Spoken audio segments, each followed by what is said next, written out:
Subscribe कीजिए ध्येय IAS channel को और बेल आइकन को दबाइए लेटेस्ट वीडियो सबसे पहले देखने के लिए।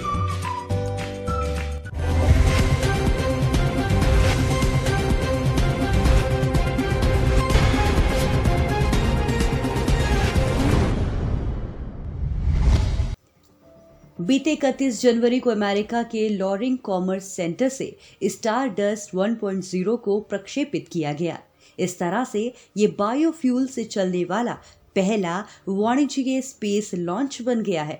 बायोफ्यूल से चलने की वजह से इससे पर्यावरण को होने वाला खतरा काफी कम हो जाएगा, क्योंकि पूर्व में इस्तेमाल होने वाले रॉकेट ईंधनों से पर्यावरण को काफी नुकसान हो रहा था।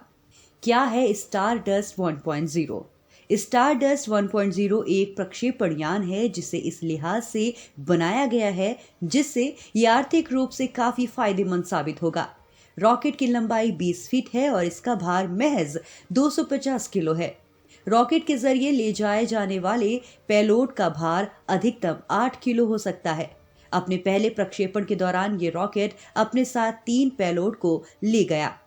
पॉलिटिको में छपी एक रिपोर्ट के अनुसार इस पेलोड में हाई स्कूल के छात्रों द्वारा बनाया गया एक क्यूब सेट प्रोटोटाइप रॉकेट के वाइब्रेशन को कम करने के लिए केलॉग रिसर्च लैब द्वारा बनाया गया मेटल एलॉय और रॉकेट इनसाइट्स नाम की सॉफ्टवेयर कंपनी द्वारा बनाया गया एक क्यूब सेट शामिल था।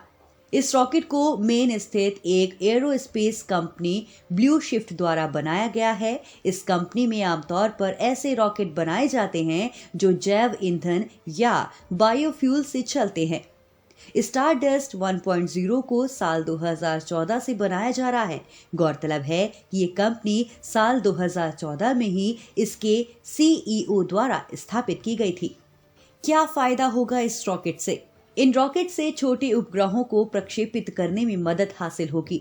इन उपग्रहों को क्यूब सेट के नाम से जाना जाता है और इन्हें पारंपरिक रॉकेट ईंधनों के इस्तेमाल से लॉन्च करना महंगा सौदा होता है। साथ ही पारंपरिक रॉकेट ईंधन पर्यावरण के लिहाज से भी खतरनाक होते हैं। इसी कंपनी द्वारा विकसित किए जा रहे अन्य रॉकेटों में स्टारडस्ट जेन 2, स्टारलेस रोग और रेड ड्वार्फ शामिल है। ये सारे के सारे पृथ्वी के निचली कक्षा में छोड़े जाने वाले रॉकेट हैं और इनके जरिए अधिकतम 30 किलो का पेलोड ले जाया जा सकता है। कौन सी कंपनी बना रही है ऐसे रॉकेट?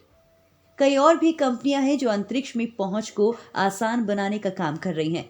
इनमें सबसे पहले कंपनी है अमेज़न के संस्थापक जेफ बिजोस की कंपनी ब्लू ओरिजिन।